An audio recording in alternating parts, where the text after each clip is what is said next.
Nearly a decade ago, Kathy Warrington set out to save two forgotten one-room schools from disappearing forever. What was created became something that was never expected.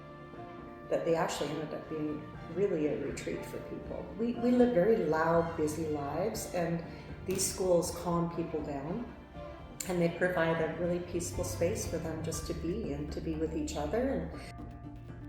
In 2015, Kathy and her husband Keith purchased Merritt School after decades of decline.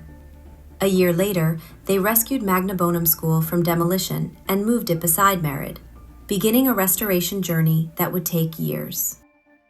It was a piece of history, two pieces of history that otherwise would have been gone. And there's so many one-room schools in our province that have been torn down over the years, and it's so nice to be able to say that we've saved two of them. So a lot of women have very busy lives, and they're pulled in a lot of different directions, and they rarely take time out for themselves, and when they do, it's sacred.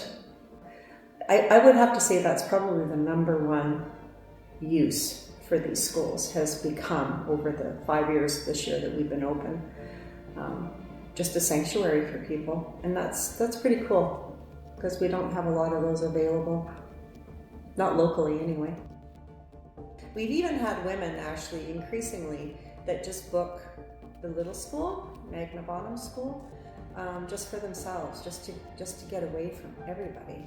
And they read, and we have groups that come in and they read, they crochet, they do crafts, they just enjoy a nice peaceful retreat. So it's quite interesting how you could build something where we are and have people actually notice it and enjoy it.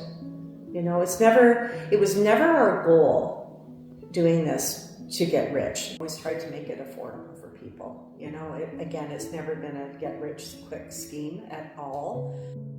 The schools have also become a showcase for local creators, artisans, and entrepreneurs, helping rural makers share their work with visitors from across Saskatchewan and beyond. For the large part, we really follow the lead of people because, you know, we watch what people are interested in doing out here. We watch what people are interested in participating in. People crave connection. Even if nobody bought a thing in our little mercantile, I would call that a success. Just because people were hanging around and visiting, and there's so few opportunities for people to do that.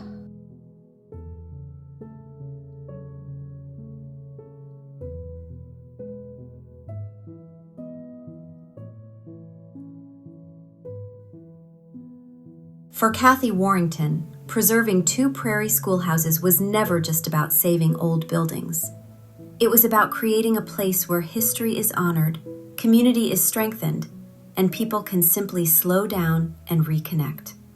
I really do think, even though we started off renovating the schools truly not knowing what they were going to be, that they actually ended up being really a retreat for people. We live very loud, busy lives, and these schools calm people down, and they provide a really peaceful space for them just to be and to be with each other. And we preserved all that we could with these schools because the people that built them, I think, in many ways we're honoring them as well. We're honoring the pioneers that started these schools and settled in this area and started farming here.